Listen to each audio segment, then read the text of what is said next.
اچھا سر، یہ بتائیے گا کہ پھر ریزائن کی بھی ایک سٹوری ہے. آپ کو یو کے بلایا گیا اسپیشل، تو یہاں پہ ہی دے دیتے؟ نہیں، یو کے بلایا نہیں تھا، ایک میٹنگ رکھی گئی. انہوں نے فیصلہ کر لیا تھا کہ مجھے ہٹائیں گے. ڈاکٹر صاحب کو وزیر بننا تھا، تو میاں صاحب کو ہر وقت کہتے تھے کہ میں آ جاؤں گا تو پیٹرول سستا کر دوں گا، بلکہ یہ بھی کہہ کے آئے تھے کہ میں جس ہفتے جاؤں گا 35 روپے سستا کر دوں گا. اچھا. اور یہ میاں صاحب کو یہ نہیں بتاتے تھے کہ یہ سب چیزیں IMF کی وجہ سے ہو رہی ہیں، اور یہ ہمارا بہت کم ڈسکریشن ہوتا ہے اس میں، بلکہ ہوتا ہی نہیں ہے، فارمولے کے اوپر ہوتا ہے. اور بات پارٹی کے اندر پھر عابد شیر علی صاحب، حنیف عباسی صاحب، دیگر جو سیکنڈ تھرڈ اسٹرنگ کے لیڈران تھے، ان سے میرے خلاف باتیں کرواتے تھے. کچھ جرنلسٹوں سے میرے خلاف باتیں کرواتے. کیا خلاف سر باتیں ہوتی تھیں؟ مفتا کی وجہ سے پرائس مہنگی ہو گئی، اور جب مطلب ڈار صاحب کا ایک اصول تھا اور ہے کہ جتنے کا بھی ڈالر ہو ان کا کہیں گے کہ اس سے 40 روپے نیچے ہونا چاہیے ریٹ. اگر ابھی آپ پوچھیں گے تو بولیں گے 240 کا ہونا چاہیے. تو زمانے میں جب اگر 180 کا ہو تو 150 کا ہونا چاہیے، 210 کا ہو تو بھائی 170 کا ہونا چاہیے. ٹھیک ہے، مطلب 40 روپے کم ہونا چاہیے. تو ایوری بڈی لائکس کہ یار سستا ہو جائے تو کتنی اچھی بات ہے. ٹھیک ہے، بالکل ٹھیک ہے، لیکن کس طرح ہو سکتا ہے. خیر نہیں، تو پھر انہوں نے یہ فیصلہ کر لیا. پھر انہوں نے ظاہر ہے کہ باجوہ صاحب سے پوچھا ہوگا، اور ندیم انجم صاحب کا بھی کردار ہوگا اس میں. تو انہوں نے یہ فیصلہ کر لیا کہ ڈار صاحب کو لے آتے ہیں. اچھا. وہ اس وقت ابھی تو ایکسٹینشن بھی نہیں ہوئی تھی باجوہ صاحب کی، اور جو بھی نہیں ہوا تھا کچھ بھی، تو وہ سیکنڈ ایکسٹینشن کا تھوڑے سے امید تو تھی نا ان کو. تو وہ پھر سب وہ لوگ بات مان گئے کہ ڈار صاحب کو لے، اور اسی لیے ڈار صاحب آئے تو ایک ہی دن میں نیب کے کیسز بھی ختم ہو گئے ان کے. جی. تو پھر وہ آئے، اور وہ مجھے انہوں نے لندن میں نیو یارک میں تھا. اچھا. پرائم منسٹر کے ساتھ نیو یارک گیا. تو نیو یارک میں مجھے کسی نے پوچھا کہ آپ کو ہٹا رہے ہیں؟ تو میں نے کہا کہ یار مجھے پتہ نہیں ہے. ٹھیک ہے، I really did not know this کہ ہٹا رہے ہیں. اچھا، یہ آپ لوگوں کو پتہ نہیں ہوتا کہ یہ کب کوئی کیا فیصلہ ہو جائے؟ مطلب یہ میں تو ہمیشہ سے یہ بولتا تھا، لوگ کہتے تھے کہ آپ کو ہٹانا ہے. میں کہا مجھے نہیں پتا بھائی. ٹھیک ہے. اچھا. تو میں کبھی بھی یہ نہیں کہتا تھا کہ میں نہیں ہٹوں گا. میں نے کہا جب ہٹا دیں گا تو ہٹا دیں گے، مجھے نہیں پتا. ٹھیک ہے. اور مریم مورنزب میرے ساتھ تھی، تو وہ سیدھے سیدھے چلتی رہی، وہ رکی نہیں. تو مجھے لگا کہ یار پتہ نہیں اس کو کچھ پتا ہے، وہ بیچاری پریشان ہو کے امبیرس ہو کے چلنے لگی کہ شاید اب. تو پھر اس کے بعد دوسرے دن پھر میرے خیال سے پرائم منسٹر صاحب اپنے جہاز میں لندن جا رہے تھے، اور میں قطر ایئر ویز میں جا رہا تھا. تو انہوں نے اپنے جہاز سے مجھے فون کیا، میں ایئرپورٹ کے راستے میں تھا، کہ تم کہاں جا رہے ہو؟ تو میں نے کہا سر میں لندن جا رہا ہوں. تو بولا مجھ سے تم ضرور ملنا وہاں پہ. اچھا. میں نے کہا ٹھیک ہے، میں حاضر ہو جاؤں گا.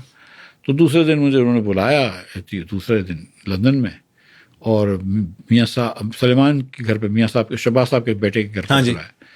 اور پھر میں اور مریم اور ہم لوگ سب ساتھ ہی گئے تھے میرے خیال سے. تو وہاں پہ کوئی 10-12 لوگ بیٹھے ہوئے تھے، جن میں سے کچھ کو تو میں جانتا بھی نہیں تھا. اچھا. اور ان کے سامنے ہی پھر انہوں نے تھوڑی سی مجھ سے شکایت کی.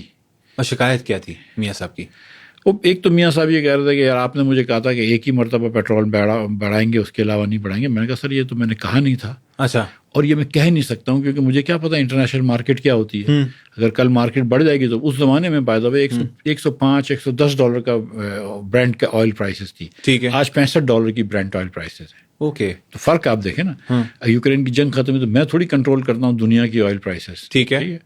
تو اگر میں کنٹرول نہیں کر رہا ہوں دنیا کی آئل پرائسز، آپ کو بھی نہیں پتا کہ فلیکچویٹ کس طرح سے، اور میں 10 روپے لیوی لے رہا ہوں ٹوٹل. آج یہ 100 روپے لیوی لے رہے ہیں، ہم 10 روپے لیوی لے رہے ہیں. ٹھیک ہے.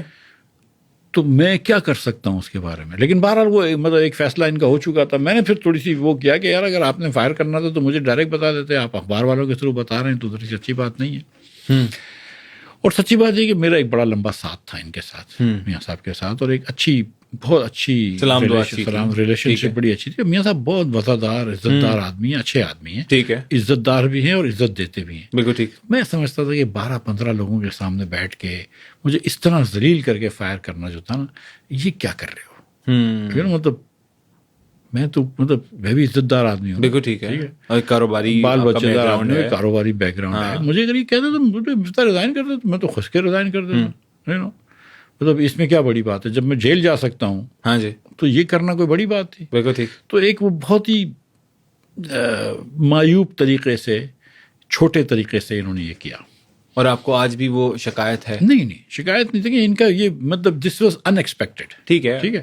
خیر اینی وے آئی کم بیک. میں 2 ویک ادھر سے میں پھر کراچی آ گیا. اسلام آباد نہیں گیا ظاہر ہے، لندن سے میں کراچی آ گیا. پھر 2 ویک کے بعد ایک دن ڈار صاحب نے جو ہے وہ پیٹرول 12 روپے 7 روپے